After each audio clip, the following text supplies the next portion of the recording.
Good morning. How's everybody doing today? I feel privileged to be standing up here amongst the many experts I see here, especially the indigenous experts.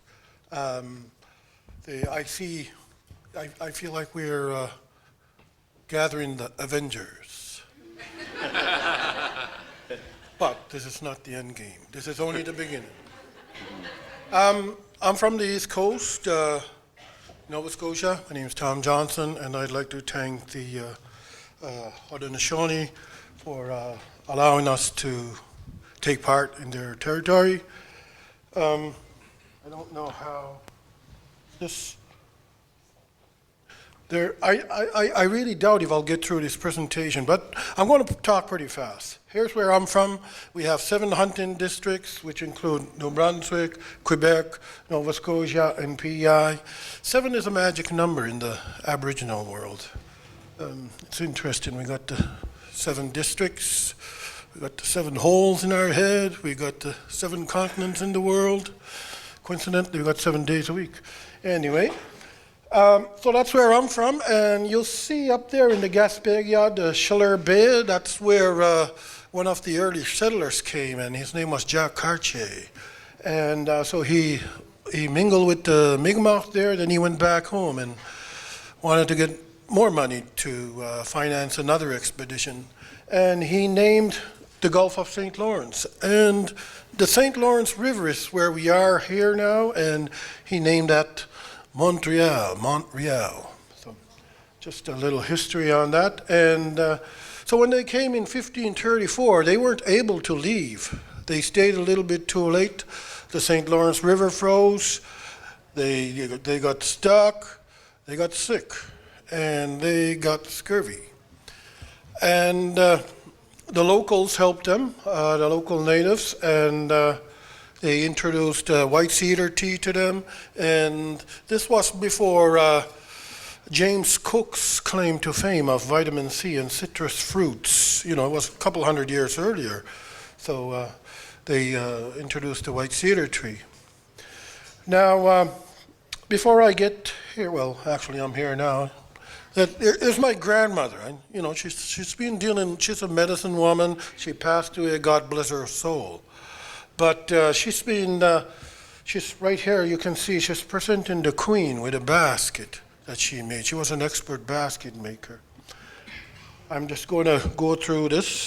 This is another medicine, the spruce tree. And just keep that in mind. I've used it, my children used it for thrush, and we contacted the doctors. They didn't know what to do, and they gave us medicine. It didn't work. We tried this. Next day it was gone, long story short. And I want to end off with this picture here. We've heard about caribous, and we heard about canoes, and we heard about guidons this morning. Guidon is the Mi'kmaq term for canoe. So this is a picture taken in Nova Scotia, and all our caribou, they're extinct now in Nova Scotia.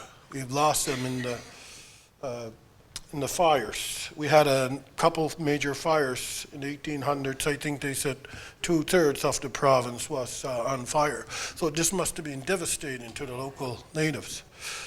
And one of the things here is, you know, the caribou is here, but the canoe. And like I said, we have a number of experts here. And one of the experts that I think about here, and it's when I think about the canoe, is Larry McDermott, who was instrumental in writing a paper on, I can't pronounce the name that he had, but I think it's Gidgidon or something. In Mi'kmaq, Gidgidon means knowledge.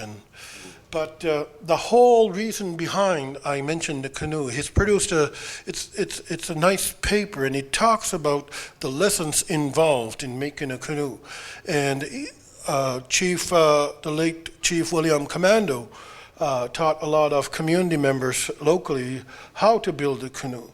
And it wasn't so much about building the canoe, it was about the lessons attached to building that canoe. You respect certain resources, you know when resources are good.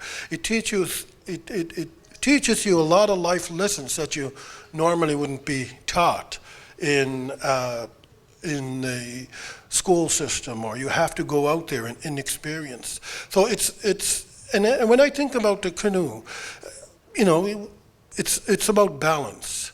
Right now, the whole world is imbalanced, and that's what we want to achieve. And we have to develop this relationship with the land. As with any relationship within your family, we all respect each other, and there's a considerable amount of love. And once that love and respect are achieved, then balance is achieved. Right now, we have to reconcile with nature, and the problem is the natives were removed from nature, and we have to put them back in nature. It's sort of similar to, I'm sure a lot of you have heard about the salmon demise in Yellowstone Park, where the salmon population were going down, and by reintroducing the wolves, it brought back the salmon population. That was a very interesting story. So it's all about balance, and one of the things that I guess the takeaway is, we all have an opportunity to meaningfully engage with one another. Talk to the indigenous people here, learn. Everybody has a little piece of the puzzle, like our Albert Marshall, who developed the two-eyed seeing. It's two pieces of a bigger puzzle. And we can all get together, and maybe, it's not so gloomy.